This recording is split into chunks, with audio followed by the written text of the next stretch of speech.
केतन अग्रवाल हत्या प्रकरणाच्या तपासात पोलिसांना आणखीन एक महत्त्वाचा धागा हाती लागलाय। चेतन पुण्याहून लोहगडावर ज्या ज्युपिटर दुचाकीवरून आला होता ती दुचाकी पोलिसांनी जप्त केली आहे। गुन्ह्यात वापरण्यात आलेलं महत्त्वाचं वाहन म्हणून वाहनाची नोंद करण्यात आली आहे। टोल नाक्यावरील नोंदी टाळण्यासाठी आरोपी चेतननं 4 चाकीऐवजी दुचाकीनं पुणे ते लोहगड प्रवास केल्याचं समोर आलंय। लोहगड परिसरातील सीसीटीव्ही फुटेजमुळे आरोपीच्या हालचाली उघड झाल्यात। ही दुचाकी आता या तपासातील महत्त्वाचा पुरावा मानला जात असून पुढील तपास सुरू आहे। केतन अग्रवाल प्रकरणातील मोठी घडामोड आपण या ठिकाणी पाहत आहोत। खरं तर ज्या दिवशी केतनला डोंगरावरून लोहगडावर खाली ढकलण्यात आलं त्या दिवशी खरं तर जी गाडी चेतनने पुण्यावरनं लोहगडला येण्यासाठी वापरली होती ती गाडी आता पोलिसांच्या हाती लागलेली आहे। खरं आपण पाहिले गेले या ठिकाणी या सर्व मर्डर च्या प्लॅन मध्ये किंवा हत्येच्या प्लॅन मध्ये जी गाडी खरं तर सर्वात महत्त्वाची होती म्हणजे केतननी ज्या गाडीवरनं प्रवास केला लोहगडापर्यंत येण्यासाठी ती गाडी आता पोलिसांच्या हाती लागलेली आहे।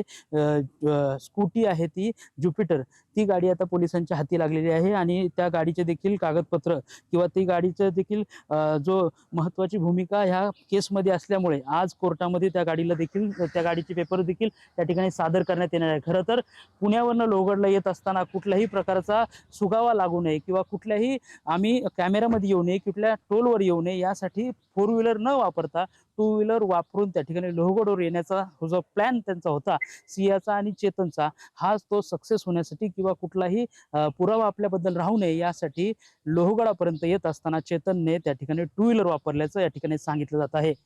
खरं तर आज त्या ठिकाणी लोहगड प्रकरणामध्ये कोर्टामध्ये नक्की काय होतं ते पाहणं महत्त्वाचं ठरणार आहे। पुढारी न्यूजसाठी मी सागर शिंदे, लोणावळा। मोठी बातमी आहे, या संदर्भातील आरोपी सिया आणि चेतन कोर्टात त्यांना हजर करण्यात आले। केतन अग्रवाल हत्येप्रकरणी कोर्टात हजर करण्यात आले। या क्षणाची मोठी बातमी आपण बघतोय। आज या दोघांना कोर्ट नेमका किती दिवसाची आणि कोणता निर्णय घेतं याकडे सगळ्यांचं लक्ष लागलंय। प्राथमिक झालेल्या तपासानुसार यांनी आपला गुन्हा हा कबूल केलेला आहे। या पार्श्वभूमीवर आता न्यायालयाच्या निर्णयाकडे सगळ्यांचं लक्ष लागले। केतन अग्रवाल हत्या प्रकरणी महत्त्वाचे असणारे 2 आरोपी सिया आणि चेतन यांना कोर्टात हजर केलंय। दरम्यान या प्रकरणी पुराव्याचं काम अजूनही हस्तगत होणं सुरू असल्यामुळे या दोघांची हजेरी अत्यंत महत्त्वाची मानली जाते। कडक पोलीस बंदोबस्तात आज न्यायालयात त्यांना हजर करण्यात आलंय। आरोपी सिया आणि चेतनला कोर्टात हजर करण्यात आलंय।